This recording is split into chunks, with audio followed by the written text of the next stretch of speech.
આમ તો ગુજરાત પોલીસની આપણે જેટલી પણ પ્રશંસા કરીએ એટલી ઓછી છે.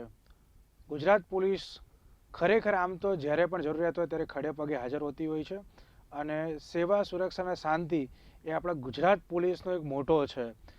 એટલે આમ તો પોલીસના અધિકારીઓના ઘણા અવારનવાર કિસ્સાઓ સામે આવતા હોય છે અને ખાસ કરીને જેમ કે આપણે ગુજરાતના અનેક રાજ્યોમાં જોયું છે કે ટીઆરબી જવાન જે હોય છે એમનો ત્રાસ બહુ જોવામાં આવે છે અને ઘણી બધી વાર એવા દ્રશ્યો પણ સર્જાયા છે કે જે મારામારી સુધીના દ્રશ્યો થતા હોય છે.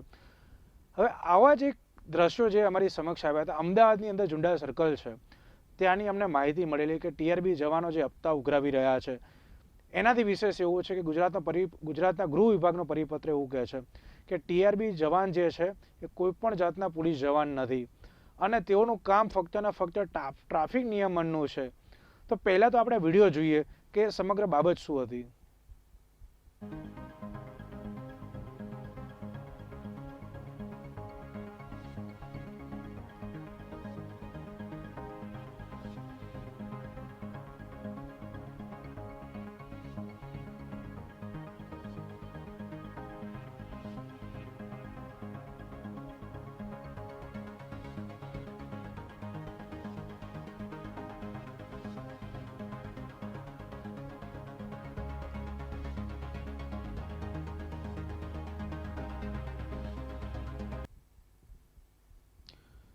જે પ્રમાણે આપણે આજે વિડીયોમાં જોવું છે, એક પત્રકાર તરીકે પત્રકારની જે જવાબદારી હોય છે કે જે સરકાર નીતિ નિયમો બનાવે છે, નીતિ નિયમોનું પાલન કેવી રીતે થતું હોય છે, એ બાબતે અમે લોકોએ જે ઝુંડા સર્કલ ઉપર સ્થળ તપાસ કરી કે જ્યાં અમારા કેમેરાની અંદર ટીઆરબી જવાન જે એક બાઇક રોકીને લાયસન્સ ચેક કરી રહ્યા છે, ટ્રાફિક નિયમનની જે વાત છે એના તો ધજાગરા ઉડાડી રહ્યા છે ટીઆરબી જવાન.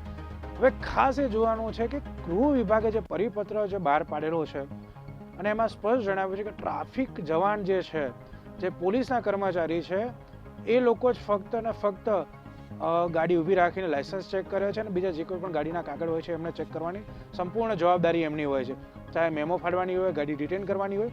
હવે જ્યારે અમે ત્યાં ઊભેલા અધિકારીઓને એવું પૂછેલું કે આ ટ્રાફિકના જે ટીઆરબી જવાન જે છે એમનું ટ્રાફિક નિયમનનું કામ છે, તો એ લોકો કેમ આ ગાડી ઊભી રાખે છે, કેમ લાયસન્સ ચેક કરી રહ્યા છે, તો એના જવાબના ઉલટામાં ત્યાં હાજર રહેલી એક એલઆરડી જવાન જે પત્રકારને મારવા દોડી આવે છે અને પોલીસ જવાન જે આ ટીઆરબીથી ઉપરાણું લઈને જાણે કે એવું લાગે છે કે ગુજરાત પોલીસને લાંછન લાગે કે હોય આ બાબત છે કે પત્રકારને ત્યાં રહેલા એલઆરડી જવાન જેવું કહી રહ્યા છે કે તું એમણે આવી જા, હું તને બતાવી દઉં.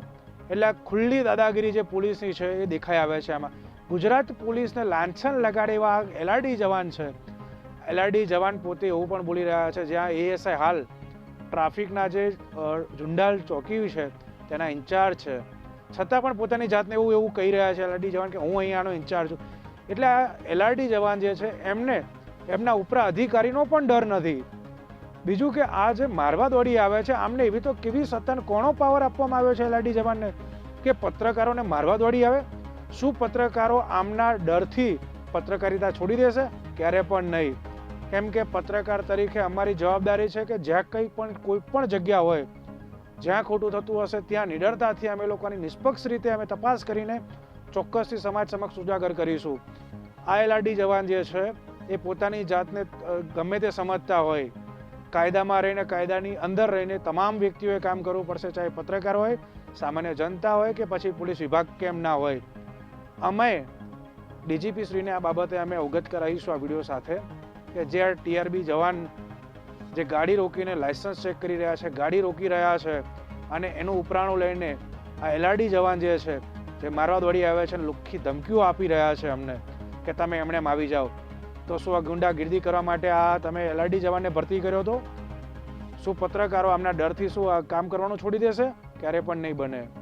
એટલે આથી જ અમે કહીએ છીએ કે કાયદાનું કામ કરવો જોઈએ અને ટીઆરબીની જે જવાબદારી છે ટીઆરબીએ નિભાવવી જોઈએ અને પત્રકાર તરીકે અમારું કામ છે કે જ્યાં કોઈ પણ જગ્યાએ ખોટું થશે તમે ચોક્કસ એને ઉજાગર કરીશું.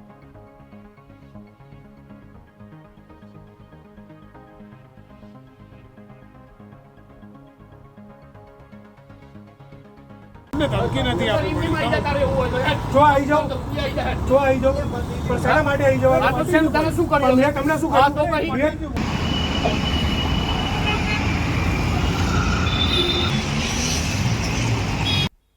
આવા જ બીજા સમાચાર જોવા માટે જોતા રહો PTN ન્યૂઝ.